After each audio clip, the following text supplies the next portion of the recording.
हाँ जी बिल्कुल, आप देख सकते हैं कि क्लच प्लेट वाली मोटर ये 1 HP की हो, 1.5 HP की हो, 2 HP की हो, ये डोंकी पंप की मोटर है। बगैर स्टार्टिंग वाइंडिंग के, बगैर क्लच प्लेट के और बगैर कैपेसिटर के चल रही है। आप इसका लोड भी देख सकते हैं, लोड भी उठा रही है और इसके एम्पेयर भी चेक कर सकते हैं कि एम्पेयर भी ये ठीक लगी थी।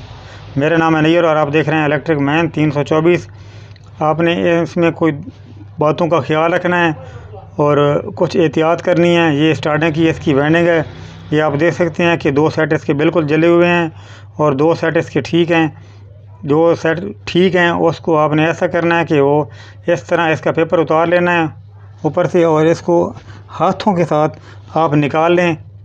दोनों साइडों से इसका कोयल निकाल लें। एक कोयल का सेट हो, 2 का हो, जितने का हो, मैक्सिमम ये 2 के होते हैं। तो ये आप इस तरह इसको निकाल सकते हैं, हाथ के साथ निकाल लेना है। ये तार आपको बाद में काम दे सकती है। और जो सेट जले हुए हैं उसको आप काट के भी निकाल सकते हैं। मैं भी आपको दिखाता हूँ। ये एक सेट मैंने निकाल लिया है, ये आप देख सकते हैं कि दूसरा सेट भी इसका ठीक है। तो आपने लाजमी ऐसा करना है कि स्टार्टिंग को बाहर निकाल लेना है।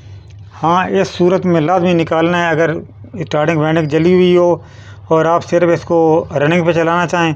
तो इसके लिए आपने ये ख्याल करना है कि जो कैपेसिटर के साथ तारें जा रही हैं इसकी, उनको उधर से खोल लेना है और जो कनेक्शन वाली साइड पे 2 तारें हैं उनको भी हटा देना है और जो क्लच प्लेट वाली साइड पे तारें हैं उनको भी हटा देना है। ये 2 सेट निकल गए हैं। आप देख सकते हैं कि ये 2 जो सेट हैं बिल्कुल जले हुए हैं। इसका एक कोयल का सेट है। ये डोंकी पंप की मोटर थी। ऐसा आपने तब करना है जब आप चाहें कि आपने अभी मोटर बैंड नहीं करवानी, अभी आप चाहते हैं कि मोटर हमारी गुजारा करे और कुछ टाइम चल जाए। बल्कि इस तरह अगर आप एहतियात करेंगे तो ये काफ़ी टाइम चल सकती है। तो इस तरह आप इसको काफ़ी टाइम चला सकते हैं। बस इसमें आपने ये देखना है कि इसके साथ जो कैपेसिटर की तारें जा रही हैं उनको भी हटा देना है। जो वो ये होता है कि जब आपकी वाइंडिंग जली होती है और तारें लगी होती हैं रनिंग स्टार्टिंग की आपस में, तो ये कुलिया काम नहीं करता। इस सूरत में आपने उसको हटा लेना है। हटाने के बाद आपने ऐसा करना है कि ये देख सकते हैं आप बिल्कुल रनिंग स्टार्टिंग को मैंने हटा दिया है। स्टार्टिंग को हटाने के बाद आपने ये देखना है कि बेरिंग आपके ठीक होने चाहिए और इस तरह रूटर बिठा लेना है प्लेट में और आपने इसकी फिटिंग का लाजमी ख्याल करना है। अभी आपने देखना है कि इसकी फ़िटिंग कैसे करनी है।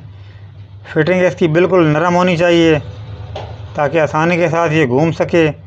अभी आप देख सकते हैं कि ना इसमें स्टार्टिंग की तार है, ना इसके साथ मैं कैपेसिटर लगाऊंगा और ना ही क्लच प्लेट के साथ कोई कनेक्शन लगे हुए हैं। ये आप देख सकते हैं कि कोई क्लच प्लेट के साथ कनेक्शन नहीं लगे हुए। हाँ, बेरिंग आपने देख लेने हैं, बेरिंग आपके ठीक होने चाहिए और शाफ्ट साइज जो है वो भी ठीक होना चाहिए। और इस तरह आपने इसकी फ़िटिंग करनी है।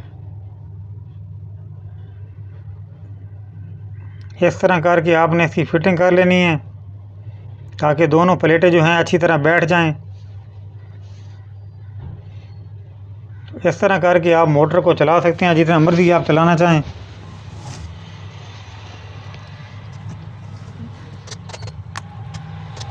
तो बहुत औक़ात ऐसा होता है कि स्टार्टिंग जली होती है, कस्टमर को जल्दी होती है, तो उसको बंदा ये तरीका लगा के दे सकता है कि ताकि वो अपना काम चलाए। जब फ्री हो तो स्टार्टिंग डाल के आप उसको दे सकते हैं। और उसके बाद आपने देखना है कि मोटर को शॉर्ट नहीं होना चाहिए। ये बिल्कुल आप देख सकते हैं कि मोटर शॉर्ट नहीं है। बॉडी के साथ मैं इसको चेक कर रहा हूँ तो ये शॉर्ट नहीं है बिल्कुल। अभी मैं लगा के आपको चेक करवाऊँगा। ये आप देख सकते हैं कि एम्पेयर मीटर मैंने AC पे कर लिया है। अभी मैंने इसके शाफ्ट पे टेप लगा दिया है ताकि आप देख सकें। आपने ऐसा करना है कि जब इसको ऑन करना है हल्का सा हाथ से घुमा देना है। जिस साइड पे आप घुमाएंगे उसी साइड पे ये चलने लग जाएगी। तो उम्मीद है वीडियो आपको पसंद आई होगी। वीडियो अच्छी लगी है तो लाइक और सब्सक्राइब करें। मिलते हैं नेक्स्ट वीडियो में, तब तक इजाज़त दीजिए। अल्लाह हाफिज़।